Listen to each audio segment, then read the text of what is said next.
Hello' everyone, এই ভিডিঅ'টোত সকলোকে স্বাগতম জনাইছোঁ। এই ভিডিঅ'টো স্পেচিয়েলি যিবোৰ ষ্টুডেণ্টে ইউজিত এডমিশ্যন ল'বলৈ গৈ আছে 2026 বৰ্ষত, মিনছ গ্ৰেজুৱেশ্যনত, আণ্ডাৰ গ্ৰেজুৱেট বা ডিগ্ৰীত নাম লগাবা 2026 বৰ্ষত, তোমালোকলৈ সকলোলৈ প্লিজ স্কিপ নকৰিবা, কথাখিনি শুনিবা, বহুত ইম্পৰ্টেণ্ট।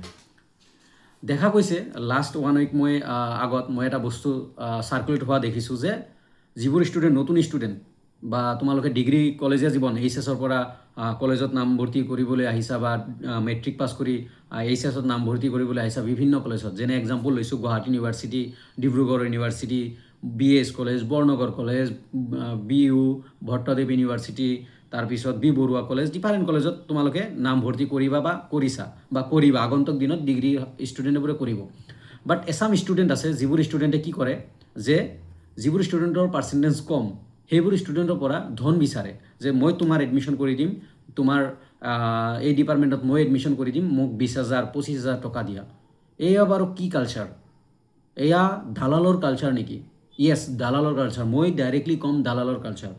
প্লিজ এইবোৰৰ পৰা বিৰত থাকা। হিমন্ত বিশ্ব শৰ্মা ছাৰে যদি ফ্ৰীত দিব পাৰে এডমিশ্যন, যিবোৰ ষ্টুডেণ্টৰ ৰেচন কাৰ্ড আছে, ইনকাম চাৰ্টিফিকেট আছে, সেইবোৰ ষ্টুডেণ্টৰ টোটেলি ফ্ৰী। তাতে কোনো কলেজখনেও কোনো ফি তোমালোকৰ পৰা ল'ব নোৱাৰে, মাচুল ল'ব নোৱাৰে। আৰু যিবোৰ ষ্টুডেণ্টে এইবোৰ কাম কৰে সেইবোৰ মানুহৰ পৰা বিৰত থাকা। সেইবোৰ মানুহৰ পৰা বিৰত থাকা যে তোমাক 20,000 25,000 টকা 30,000লৈকে মই ভিডিঅ' কল ৰেকৰ্ডিং শুনিছোঁ যে মোক 30,000 টকা দিছে, বা 30,000 এনেকুৱা ষ্টুডেণ্টক থাৰ্ড পাৰ্চনক 30,000 টকা দিছে যে মোৰ এডমিশ্যন কৰি দিয়ক, বা মোৰ এডমিশ্যনৰ কাৰণে মই 30,000 টকা দিম দাদা, আপুনি মোৰ এডমিশ্যন কৰি দিয়ক। এইবোৰ কাম নকৰিবা। আৰু এইবোৰ যিসকলে কৰে থাৰ্ড পাৰ্চন দালালবোৰে, সিহঁতৰ পেট ভৰাৰ কাৰণে তোমাৰ এডমিশ্যন এনেই হৈ যাব।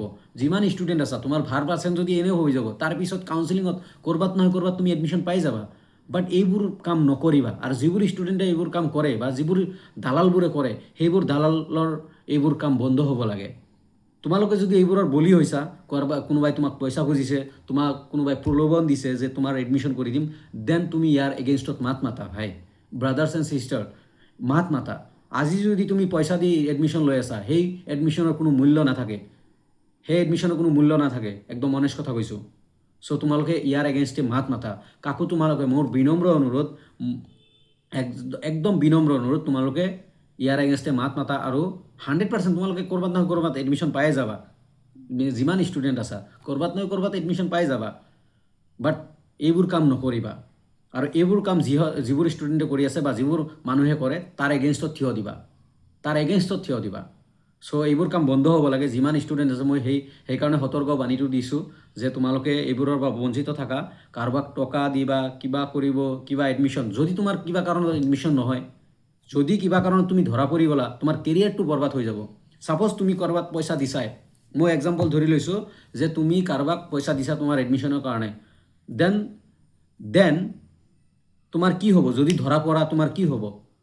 যদি সেইখন কলেজৰ প্ৰিন্সিপালে ৰেড পেন দি তোমাক লিখি দিয়ে, তুমি জীৱনত ক'তো তোমাৰ মাৰ্কশ্বিটত লিখি দিয়ে যে ফ্ৰড ধৰা পৰিছে, বা পইচা লোৱাত বা পইচা দি এডমিশ্যন লোৱাত ধৰা পৰিছে, দেন হোল কেৰিয়াৰ তোমাৰ বৰবাদ হৈ যাব। তুমি জীৱনত পঢ়িব নোৱাৰিবা, প্ৰাইভেট হওক গভৰ্ণমেণ্ট হওক, ক'তো পঢ়িব নোৱাৰিবা। চ' যদি ধৰা পৰা কেনেকুৱা পৰিস্থিতি হ'ব? চ' বিনম্ৰ অনুৰোধ, এইবোৰৰ পৰা বিৰত থাকিবা, মোৰ তাৰে কামনা। কিয়নো মোৰ ইয়াতে মেক্সিমাম ষ্টুডেণ্ট আছে, মোৰ এই চেনেলত মেক্সিমাম ষ্টুডেণ্ট। চ' মোৰ বিনম্ৰ অনুৰোধ তোমালোকলৈ, এইবোৰ কাম নকৰিবা। আৰু যিবোৰ মানুহে কৰি আছে এইবোৰৰ এগেইনষ্টত মাত মাতিবা। ধন্যবাদ।